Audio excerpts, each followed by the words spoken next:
guardians, sponsors, and teachers, including principals who are anxiously waiting to receive their results. Sir, without much ado, allow me then to welcome the CEO of the Kenya National Examinations Council to make his remarks and run the rest of the program. Ladies and gentlemen, please welcome Dr. David Njengere with a round of applause. Thank you, sir, and talk over. Thank you very much, Imelda, the Cabinet Secretary, Ministry of Education, the Principal Secretary, State Department for Basic Education, the Principal Secretary, State Department for Higher Education, the representatives of the Ministry of Interior, National Police Service, DCI, the chairperson of the Kenya National Examinations Council board, council members, fellow CEOs, representatives of the associations KESHA, KATI, and Kenya Private Schools Association, staff from the Kenya National Examinations Council, members of the Fourth Estate, all invited guests, ladies and gentlemen, good morning. On behalf of the management of the Kenya National Examinations Council, I take this opportunity to welcome you all to this ceremony, which marks the release of the 2024 KCSE examination results.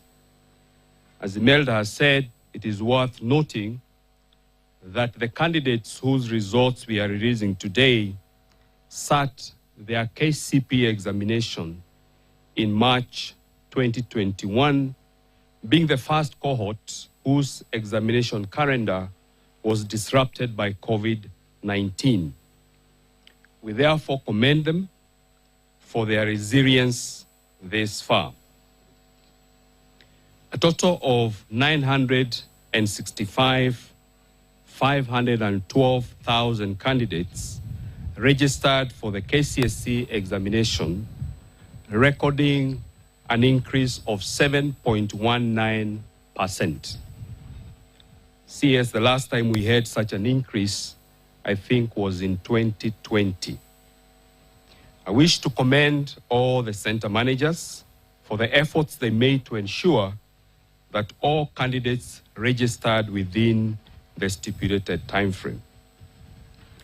Assessment of the candidates started in January of 2024 with projects for agriculture, art and design, woodwork, metalwork, building construction, and computer studies. Field administration of theory papers and practicals was successfully undertaken between Tuesday 22nd of October and Friday 22nd of November 2024. During this period, 10,754 examination centers that had registered candidates were served from 610 distribution centers across the country.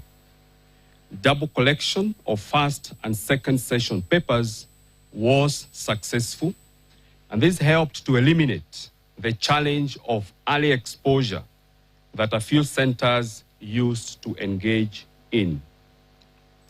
So I wish to commend KESHA for having supported us in this innovation, because CS, I can confirm to you that last year and this year, we didn't have a single case of early exposure of the second session paper. This innovation also necessitated a change in the timetable to have one session administered in the morning and the second session administered in the afternoon. This allowed the candidates adequate time between the two sessions, unlike in the past, when they only had 1 hour between the two sessions. A total of 125,000 contracted professionals were engaged in the field administration process. They included officers from the Ministry of Education, Teachers Service Commission, and security officers, center managers, supervisors, invigilators, and drivers.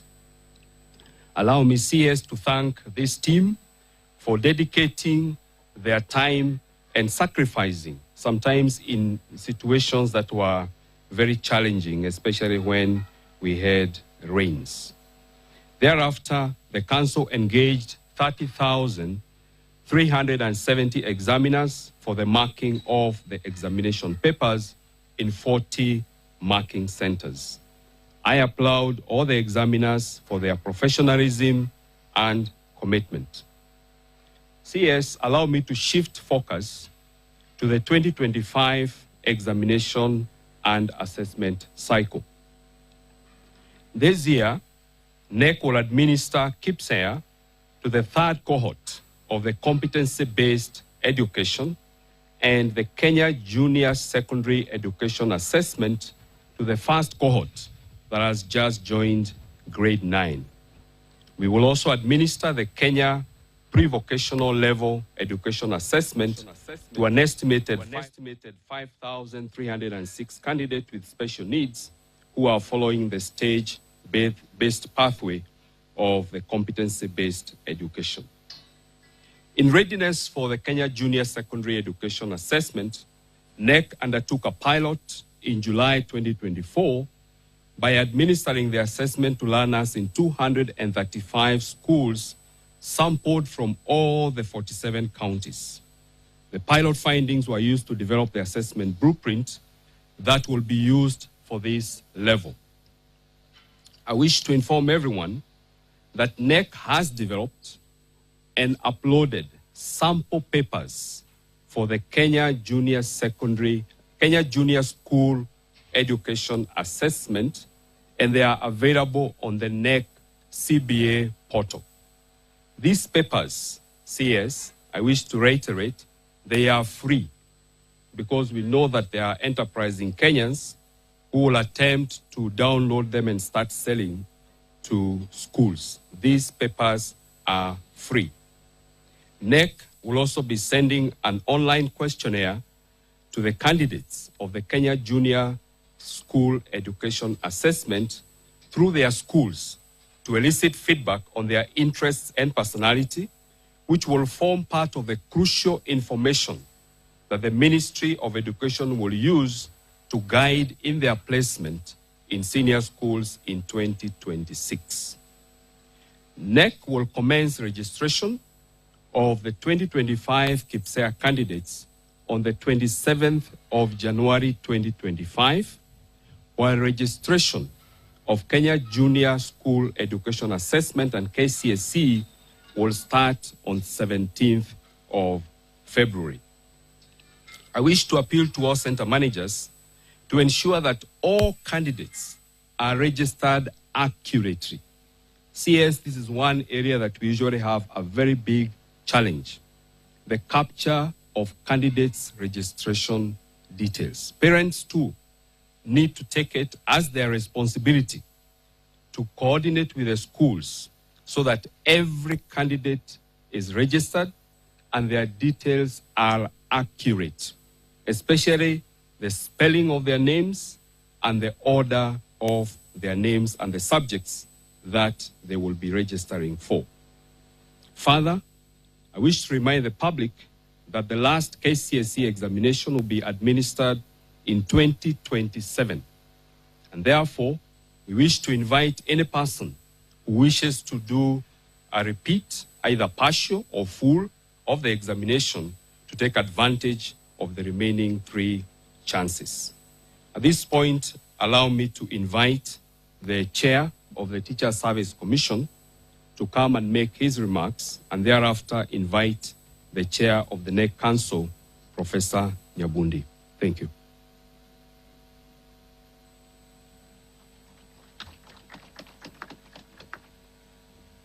Thank you.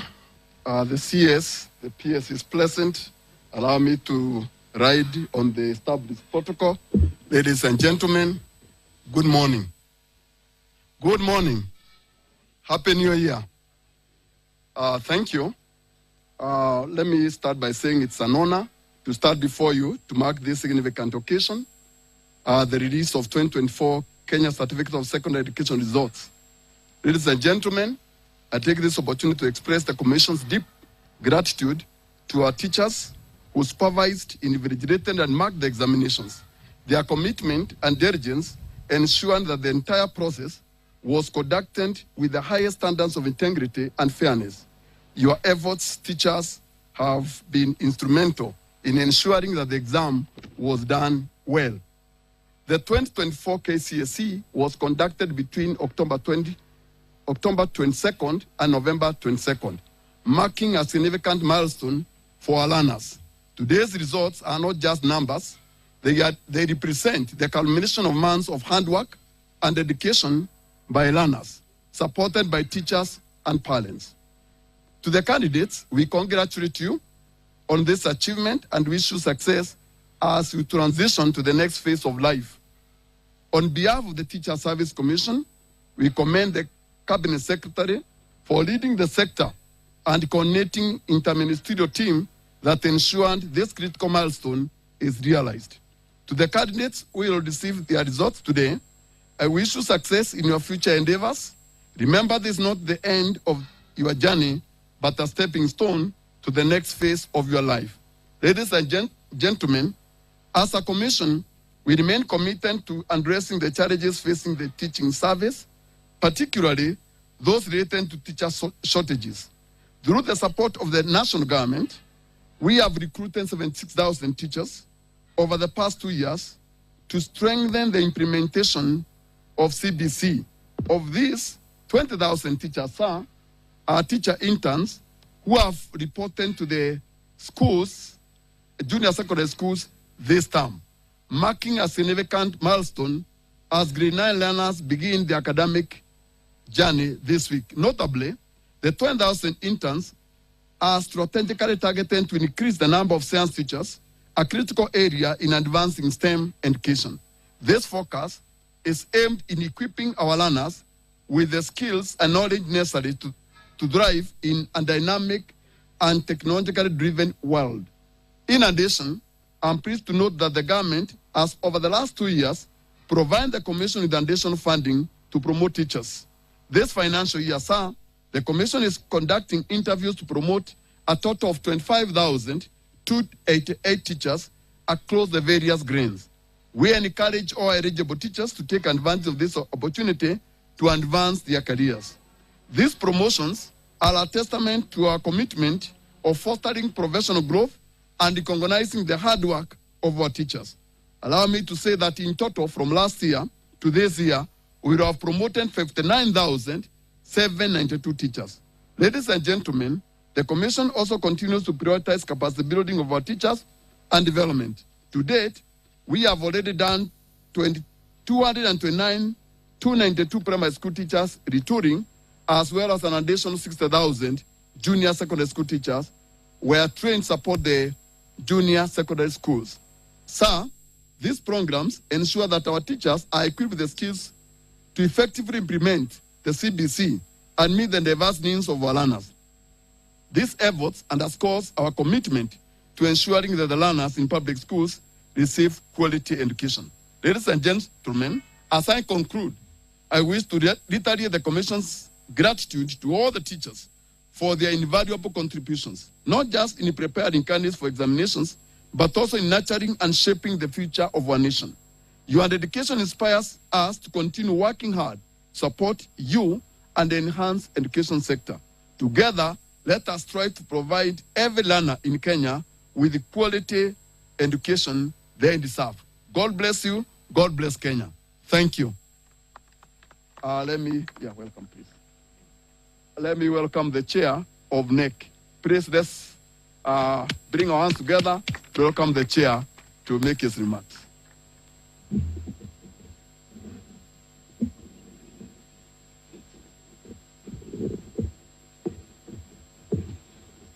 Good morning, everybody.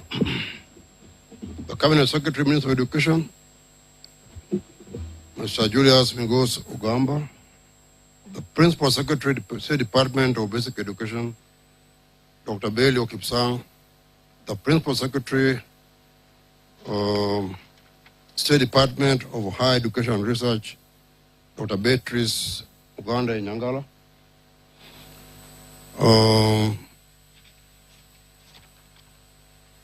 Council members of NEC present, CEOs of other government agencies, directors from the Ministry of Education, TSC directors, center managers present, representatives from security agencies and other ministries, representatives from religious education boards, staff of the Kenya National Examination Council, members of the press present, all invited guests.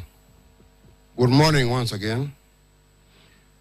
It's my pleasure to welcome you all for this official release of the KCSE examination results. Cabinet Secretary, sir, allow me to start by introducing NEC members present here today. This is a very heavy council, and my first and most important member here is none other than my PS, Dr. Bello Kipsang. Next member present is Director of KCSE, Professor Charles Ongondo. Then I have Director of Quality Assurance and Standards from the Ministry, Madam Evelyn Owoko. I have a representative from National Treasury who is not here now. Where is he? Mr. Peter Njoroge. We also have, in absentia, the TSC CEO, Dr. Nancy Machari, represented here today. And we also appreciate the presence of TSC Chairman. Ladies and gentlemen, the Kenya National Examination Council is mandated to conduct school and tertiary assessments and examinations and certify learners on their achievements. The Council is committed to upholding the credibility of national examinations. This is enshrined in our mission statement of quality education assessment and credible certification. I wish to thank the government of Kenya for providing NEC with resources through the Ministry of Education that enable us to successfully administer national examinations. As a council, you have taken up the responsibility of ensuring that these resources are efficiently utilized to deliver credible national examinations. At this juncture, I would also like to express my gratitude to the Cabinet Secretary for Education, Honorable Migos Ogamba, for the leadership he has provided to ensure that our team delivers on NEC mandate. Your continued support, sir, is beneficial to the candidates and the council. Ladies and gentlemen, as has been mentioned by the CEO of NEC, NEC carried out a pilot study of the Kenya Junior School Education Assessment in preparation for its rolling out this year. I take cognizance of the immense support accorded to us by various education agencies during this exercise. And this is important because we're going to do it for the first time. I urge all stakeholders to ensure that all processes related to the inaugural administration of these assessments are carried out smoothly. Ladies and gentlemen, today we present to you the results of the 2024 KCSE candidates. I take this opportunity to appreciate the candidates whose results we are releasing today. Similarly, I thank the center managers, supervisors, and all field officers for their diligent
Each and every Saturday right here.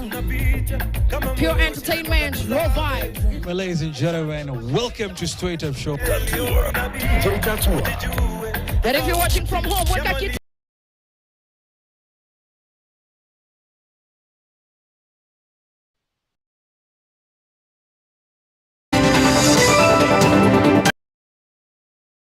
Okamba, my colleague PS Patrice Inyangala, the chair of our council, the CEO, our representative for this CEO Teacher Service Commission, Antonina. Good morning. Before I make some remarks and invite the Cabinet Secretary, I would wish to invite my colleague, Dr. Patrice Inyangala, to make some remarks. Karibu, Patrice.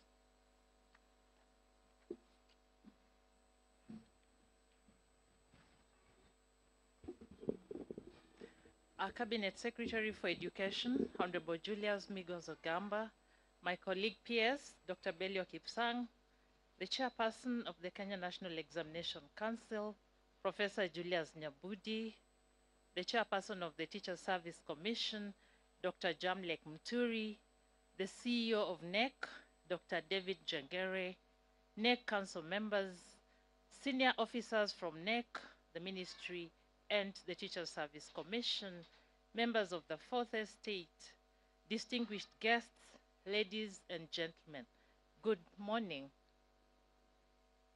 It is my pleasure to reflect on the significance of this moment, and I invite all of us not just to think about the results, but to think about the skills that collectively our lecturers, our teachers and mentors have helped to mold our students. The communication, the collaboration, critical thinking and creativity, because these are the skills that are going to define who they become in life.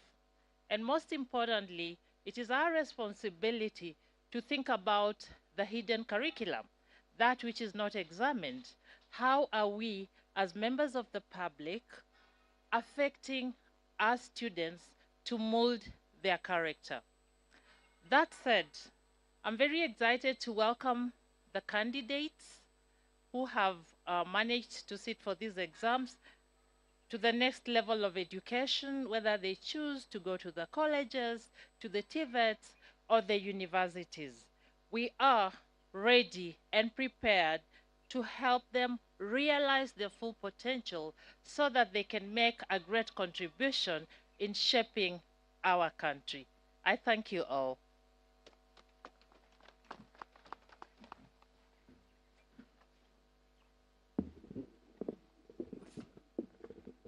Thank you very much, PS. Once again, I would want to take this opportunity to thank all of us, thank God for the successful completion of last year's KCSE examinations administration cycle, as our Cabinet Secretary today releases these results this time in January 2025. I would want to also thank all of us and the patience that we have had in ensuring that our children receive that which they labored for the last 4 years. And again, the calendar of education that has just ended has been quite successful, as the ministry was able to go and deliver upon a number of targets that we set out for ourselves.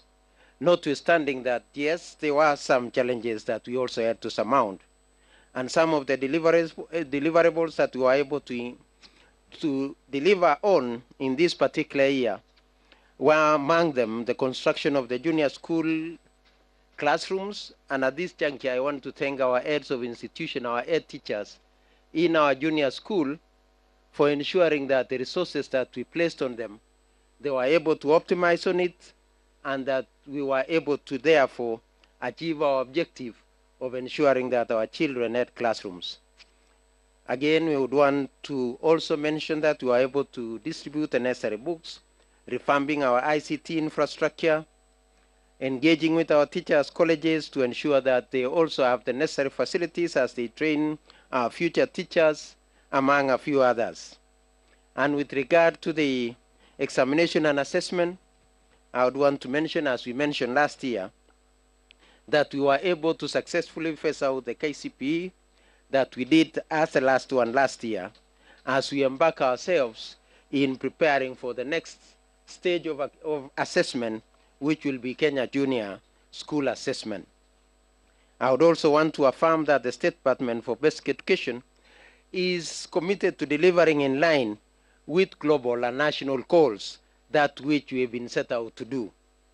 To this end, I will affirm that we have developed the necessary policies, regulations that will guide us into the future as we implement the competence-based education, looking forward to our first cohort joining senior school next year. And also to affirm that now 3 of the levels have attained the full cycles. The PP1, that is the ECD, have already achieved the full cycle in PP1 and PP2. Our primary schools have achieved the full cycle from grade 1 to grade 6. The junior school has now also achieved the full cycle of grade 7, 8, and 9. And therefore, we look forward to the critical step of going to the junior school, to the senior school next year. And with the guidance of the Cabinet Secretary, we shall be ensuring that we put in place all the necessary guidelines and anything that will be needed to ensure the success of moving forward to the next level. And with regard to the KCSE examination, as already mentioned by the CEO and the Chair, we thank all the stakeholders that were able to work with us in ensuring that the exam was successfully implemented.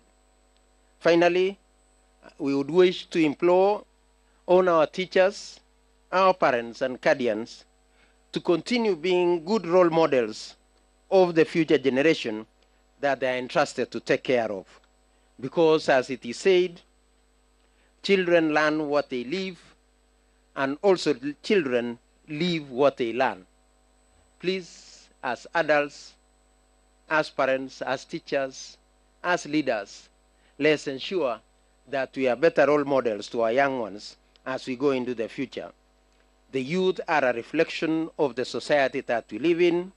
We must all therefore put concerted efforts in instilling good morals and discipline in our learners, in our children, to ensure that we have a better future as a country. Ladies and gentlemen, without taking my time, I know Kenyans are waiting anxiously for these results. It is my humble duty to now invite the Cabinet Secretary to make his remarks and thereafter release the results for the 2024 cohort of KCSE. Karibu, sir. Thank you. Thank you, PS. Please be seated. The Principal Secretary, State Department for Basic Education, Dr. Belio Kipsang. The Principal Secretary, Department of Higher Education and Research, Dr. Beatrice Nyangala. The Chairperson, Kenya National Examination Council, Professor Julius Nyabundi. Chairperson, Teacher Service Commission, Mr. Jamlek Muturi. The CEO, Kenya National Examination Council, Dr. David Njengere. The NEC Council members present, the senior government officials from the Ministry of Education, Ministry of Interior, and all other government ministries present, representatives of education-related unions and associations, members of the press, ladies and gentlemen, good morning. For the first time in more than 30 years, I stand here today to speak about a secondary school subsector which henceforth faces a massive transformation arising from the first implementation of the competency-based education. I say this because the exit of the 2024 Kenya Certificate of Secondary Education examination candidates from our high schools and absence of Form 1 class in 2025 now means that we have a trimmer senior school section of classes ranging from Form 2 to Form 4. In sync with these changes, our first cohort of CBE learners who joined grade 9 this year will be transitioning to grade 10 in 2026, calling for an urgent and formidable measure to ensure our senior schools are ready for the CBC pioneers. With the release of the 2024 KCSE results today, we have started a gradual phase-out of an examination that has been offered for 35 years, with the last one expected to be held in 2027. I therefore wish to immensely thank all our education sector stakeholders who have year after year put their best foot forward to ensure they adequately prepare our KCSE candidates to administer the annual examinations ever so successfully and smoothly. Today, we are releasing the 2024 KCSE examination results for the 962,512 candidates, all of whom we have cleared to join various higher learning institutions to pursue careers of their choice. For in our education system, we have created space for all our KCSE graduates, irrespective of their grades, in line with our government mantra of leaving no one behind. With immense gratitude, I register my appreciation to His Excellency the President, Dr. William Ruto, for entrusting and fully supporting our team to implement critical reforms in the education sector. Given that the education sector impacts each household at an individual level, I have promised to meticulously lead the sector in the rollout of the reforms proposed under the Presidential Working Party on Education Reform with precision and success. I take this opportunity to thank all the sector players from the Ministry of Education, the Ministry of Interior and National Administration, the Ministry of ICT, the Teacher Service Commission, and all other MDAs for their concerted efforts during the administration period of the 2024 KCSE examination. Further, I wish to thank all center managers, supervisors, and invigilators who participated in the conduct of the 2024 KCSE examination, and especially for upholding the integrity of our education system. Before I delve into the 2024 KCSE examination, pardon me to touch on a few other issues affecting the education sector. The start of the 2025 academic calendar year on Monday, January 6, 2025, marked an incredible watershed in our sustained implementation of CBC. As a government, I am proud to announce that we surmounted the expected challenges in efforts to place all the 2024 grade 8 learners in classrooms at grade 9.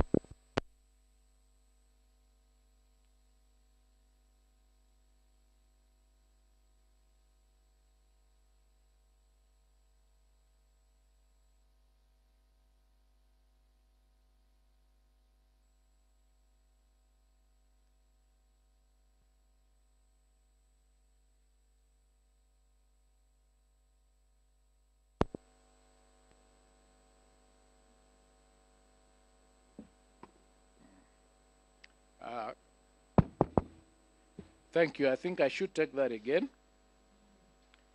The start of the 2025 academic calendar year that we started on Monday, the 6th of 2025, marked an incredible watershed in our sustained implementation of the CBC. As a government, I'm proud to announce that we surmounted the expected challenges in efforts to place all the 2024 grade 8 learners in classrooms at grade 9, the highest level of junior school. As we speak now, we have constructed 14,500 classrooms for our grade 9 learners, and we are set to achieve the target of 16,000 by the end of this month. This has been made possible by the government's generous disbursement of Kenya shillings 11 billion to schools across the country for the construction of 11,000 grade 9 classrooms. A further 6.8 billion was allocated to the National Government Constituency Development Bank Fund, being 3.4 billion from the Ministry of Education and 3.4 billion in matching funds from CDF for 6,800 classrooms. Further, the 18 constituencies in Nairobi have been allocated a total of 1 billion Kenya shillings for infrastructure development through the National Government Constituency Development Fund. I wish to most sincerely thank all our members of Parliament for their outstanding cooperation and efforts in the construction of the classrooms for junior school. Additionally, the Ministry will construct a further 7,290 classrooms to address the increased enrollment to ensure smooth transition for the cohort.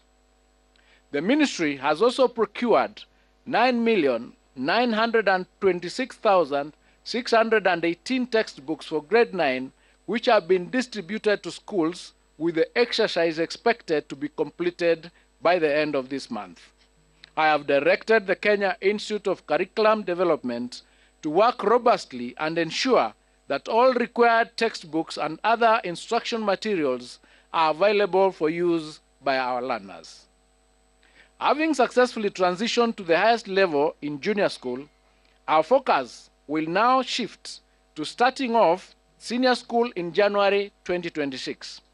Under the senior school, we are expected to mount 3 pathways for our learners. These are the STEM pathway, the social sciences pathway, and the arts and sports pathway. As part of our preparations, we have already worked on guidelines for the transition and placement of learners to grade 10. To ensure that all key players have taken part in the formulation of the guidelines, we will be subjecting the draft document to a stakeholder validation exercise from February 2025. The Ministry of Education has noted with great concern a disturbing situation where some senior schools are returning to the banned practice of charging levies. I wish to put it on record that the government will not condone the practice and will take stern action against school administrators who are found to be levying extra charges on parents. I must emphasize that the fees charged in our secondary schools remain the same as was the case in 2024. As promised last week, the Ministry of Education is liaising with the National Treasury to ensure that 48 billion Kenya shillings capitation grants for our primary, junior and secondary schools levels for Term 1, 2025 are disbursed using the data captured under our National Education Management Information System. I wish to state that the government has kept enhancing measures aimed at ensuring high levels of efficiency and effectiveness in the administration of national examinations. Starting this year and following extensive stakeholder consultations, I wish to announce that Kenya National Examination Council will introduce a mid-year series of the KCSE examination to be administered in July every year. The examination will target candidates wishing to repeat the KCSE examination and those who may have missed sitting in examinations due to sickness or other unexpected hardships. Adult candidates may also consider registering for the July series examination from this year.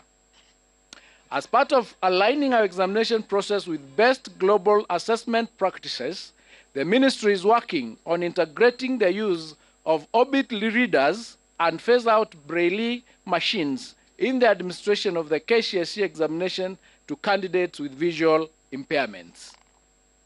I now wish to provide an overview of the performance of the 2024 KCSE examination cohort.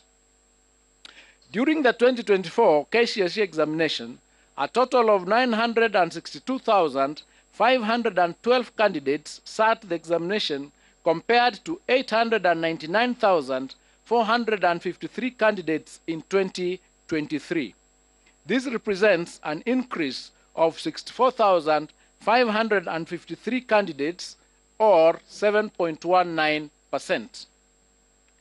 Out of the candidates who sat for the 2024 KCSE examinations, 480,310 were male, while 482,202 were female, representing a 49.9% and 50.1% respectively. This is the first time since inception of KCSE examination that female candidates are more than the male candidates. During the year 2024, the KCSE examination, 14 counties had a significant entry of more male than female candidates. These counties include Garissa, which had 62.8% against 37.17%. Mandera, 63.83% against 36.17%. Wajir had 60.27% against 39.73%. Turkana had 59.64% against 40.36%. Samburu had 53.41% against 46.59%. Narok had 52.77% against 47.23%. Homa Bay had 52.81% against 47.19%. West Pokot had 53.52% against 46.48%. Mombasa had 51.31% against 48.83%. Migori had 51.02% against 48.98%. Embu had 51.09% against 48.91%. Kisii had 51.03% against 48.97%. Nyamira had 51.39% against 48.61%, and Baringo had 51.67% against 48.69%. On the other hand, 14 counties had significant entry more female than male candidates as follows. Vihiga had 55.15% against 44.85%. Elgeyo Marakwet had 53.76% against 46.24%. Kirinyaga had 51.46% against 48.54%. Meru had 51.69% against 48.31%. Kiambu had 52.78% against 47.22%. Nairobi had 52.41% against 47.59%. Kisumu had 52.39% against 47.61%. Kitui had 51.14% against 48.86%. Taita Taveta had 51.45% against 48.55%. Kwale had 53.31% against 46.69%. Isiolo had 52.11% against 47.89%. Tharaka Nithi had 52.06% against 47.94%. Kakamega had 51.80% against 48.20%, and Uasin Gishu had 51.06% against 48.94%. The number of candidates aged between 16 and below increased from 16,040, which is 1.776% in 2023, to 20,546, which is 2.129% in 2024. The highest percentage of candidates registered for the 2024 KCSE examinations were within the appropriate age bracket of between 17 and 19 years, constituting 684,765, which is 70.95% of the total candidature. The percentage of candidates who are 20 years and above constituted 22.07%, or 259,861. Out of the 30 subjects offered in 2024 KCSE examination, 17 subjects recorded a significant improvement in performance. These subjects were mathematics alternative A and B, biology, physics, chemistry, general science, history and government, geography, IRE, agriculture, woodwork, metalwork, drawing and design, aviation technology, computer studies, Kenya Sign Language, and business studies. 10 subjects recorded a drop in performance, and these were English, Kiswahili, biology for the blind, CRE, home science, building construction, electricity, French, Germany, and music. Female candidates recorded better mean score performance than male candidates in the following 7 subjects: English 101, Kiswahili 102, Kenya Sign Language 504, French 501, Home Science 441, CRE 313, and Art and Design 442. Male candidates, on the other hand, recorded a better mean score performance than female candidates in 23 subjects, and these are mathematics alternative A and B, biology and biology for the blind, physics, chemistry, general science, history and government, geography, IRE, woodwork, metalwork, building and construction, power mechanics, electricity, drawing and design, aviation technology, agriculture, computer studies, German, Arabic, music, and business studies. As it was in 2023 KCSE examination, the 2024 KCSE examination results have been graded using the reviewed grading system, in which the overall grade at KCSE examination has considered mathematics the best performed language among 3, that is English, Kiswahili, Kenyan Sign Language, and the best performed 5 subjects. There were 1,693, or 0.18% candidates who obtained an overall grade A in the year 2024 KCSE examination, compared to 1,216, or 0.14% candidates in 2023. The number of candidates with direct university entry qualifications of grade C+ and above was 246,391, translated to 25.53% in the year 2024, compared to 201,133, which is 22.27% in the year 2023. And this is attributed to the improved or new grading system.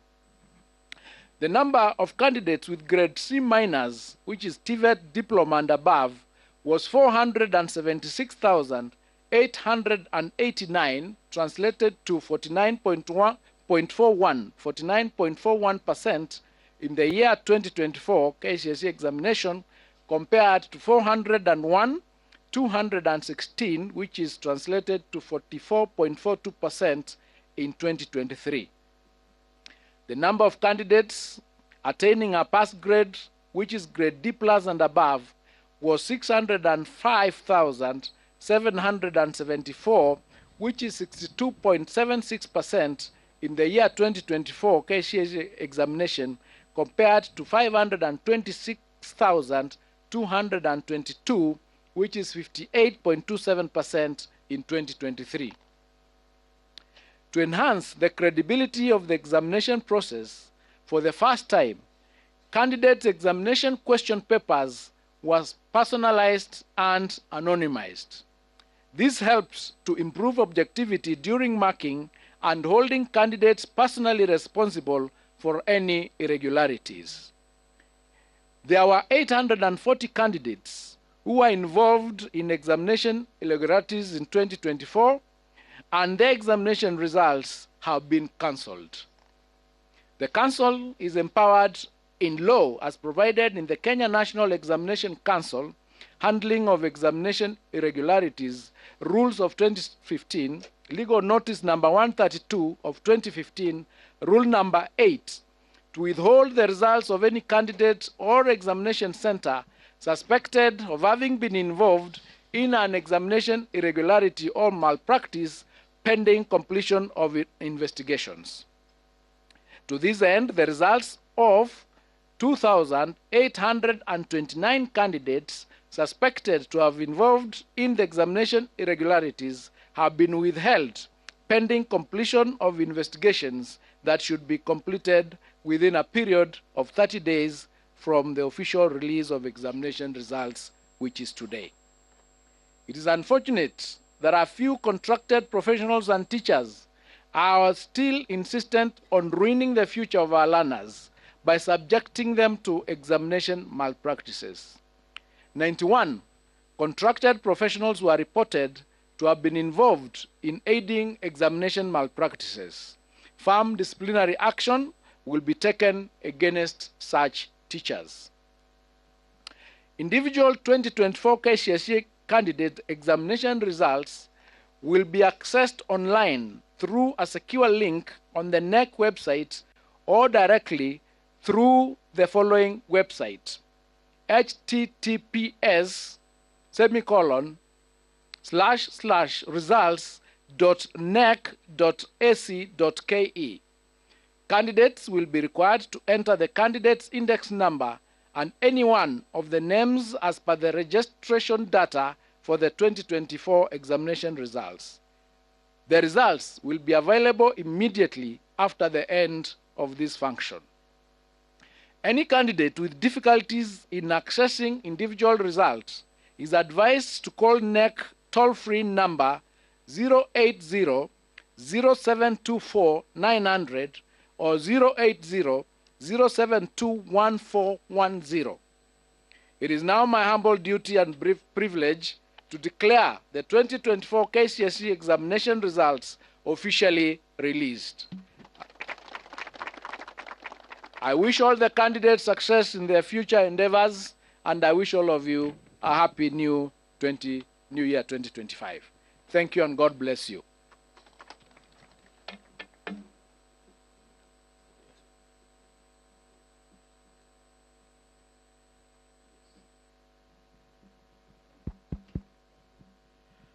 We will request that the results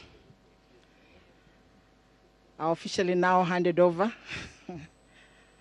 by the CEO to the chairman, Professor Nyabudi. Then the chairman will then hand over to the PS. And of course, you can see the PS higher, handing over also and ready to receive to the CS. Can we put our hands together to appreciate that gesture? Thank you very much.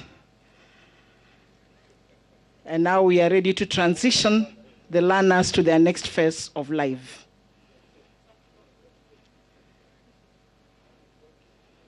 Thank you very much, and we can take our seats.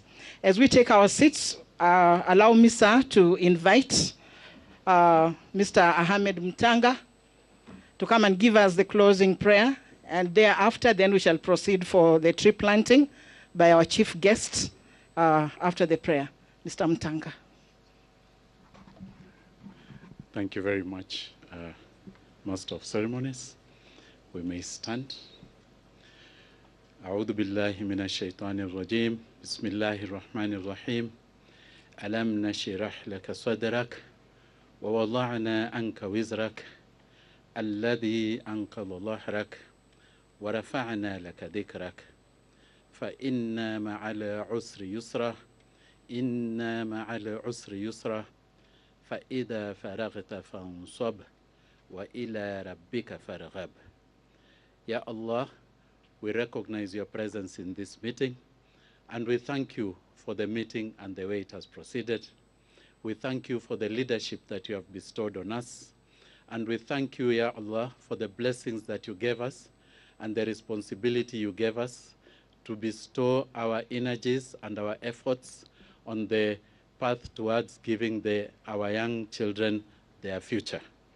Ya Allah, we ask you especially to grant every family that had a candidate joy and celebration today, and grant them the wisdom to remember you as they thank you for the sacrifices that they have made.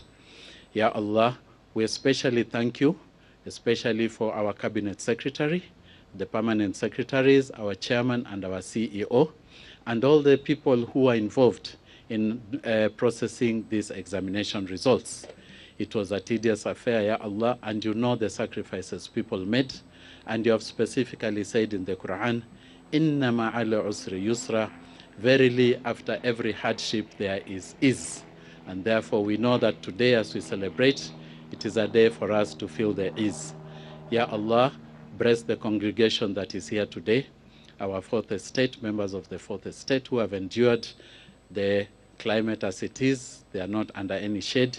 Ya Allah, give them the perseverance and let them allow them to give the objective reporting so that today every family will know what we have processed here today. Wassalatu wassalamu ala Muhammad wa ala alihi wa sahbihi ajma'in walhamdulillahi rabbil alamin. Amin, thumma amin, thumma amin. Amen. Thank you. Sir, we request that we proceed to the tree planting site through this exit. And thank you very much for gracing our occasion. Thank you, sir. And we really appreciate your presence and appreciate the sacrifice you've made to be with us today.